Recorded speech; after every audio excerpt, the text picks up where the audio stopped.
Well, welcome to our Bible session.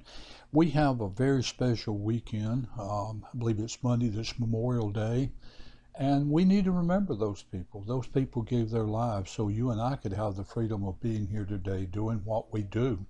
That's why this weekend is very special, because without those people offering their lives, today we wouldn't have the freedom we have.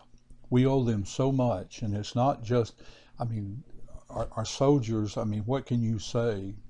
Uh, like today, they're on the battlefield taking care of business while we are at home safely. But all first responders deserves a praise that has given their lives to help people around them.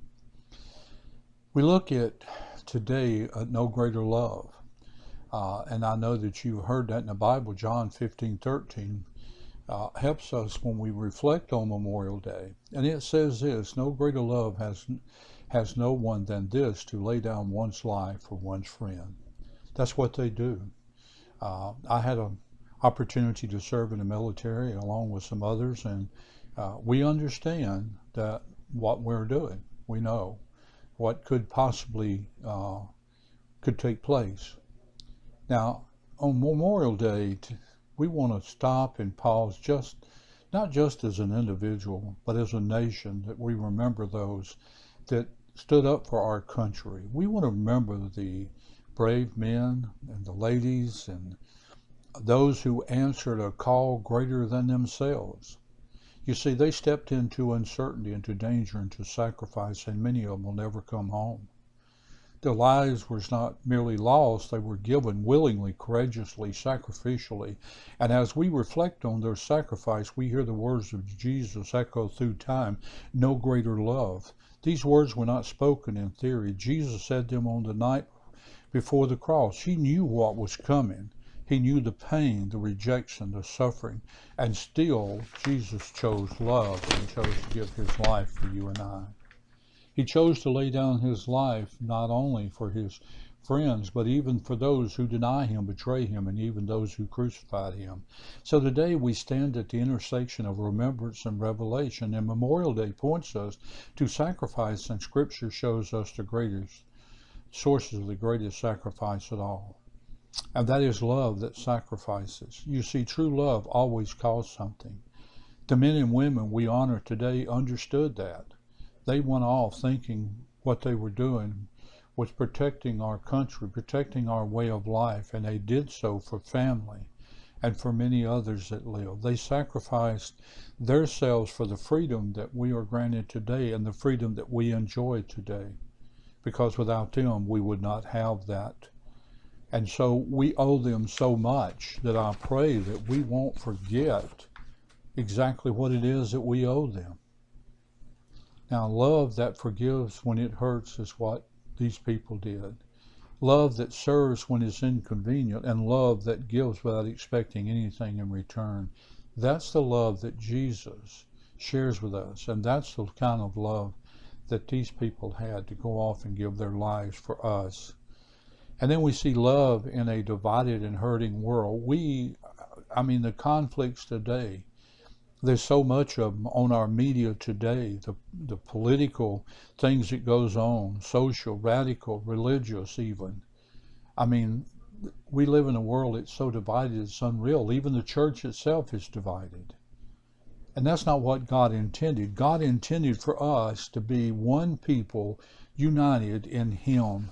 But yet, we as mankind have found ways to separate that. But we need to remember, and that's the next thing, is the power of remembering. You know, there's something very deep and sacred about remembering. And throughout Scripture, God calls his people to remember. Remember his faithfulness, his deliverance, his covenant. Why? You see, because remembering shapes how we live moving forward and who we are and what we do in whose name. Memorial Day it's not just about looking back, it's about forward with gratitude and purpose. When we remember sacrifice, we are reminded that freedom is never free. And when we remember the cross, we're reminded that grace is never cheap. So we need to remember And as we do remember, it leads us to gratitude instead of entitlement, humility, instead of pride, and service instead of self-centeredness. And then, of course, living the legacy of greater love. The soldiers we honor today left a legacy of courage, service, and sacrifice. You see, the question we must wrestle with is this: what legacy are you going to leave? Jesus did not say, admire this love. He said, we are to follow this love. And how can we do that?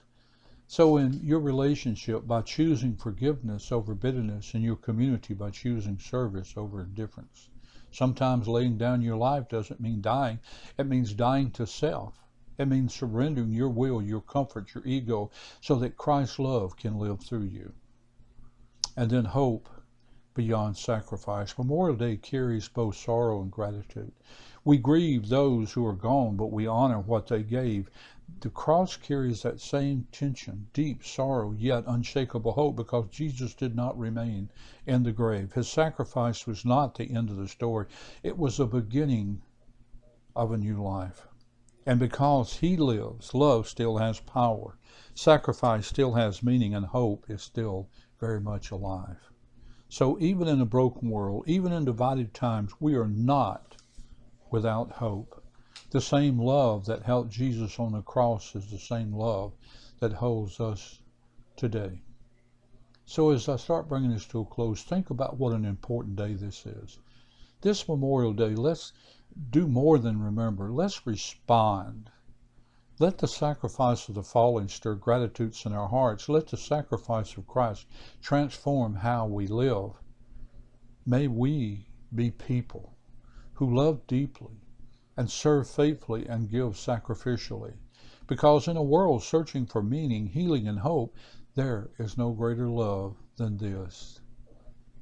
And we always reminded, lest we never forget the true meaning of what these people have given, because they love this country and they went and gave their life for that.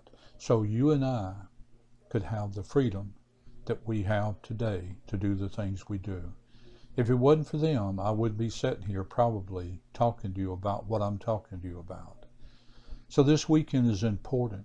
It's a very important time and a very important bunch of people that we want to remember. So let's celebrate it. Let's enjoy it. But let's celebrate it for them and what they gave. And remember this, there's no greater love than one that gives his life for another. God bless. Have a wonderful weekend, and I'll see you next week.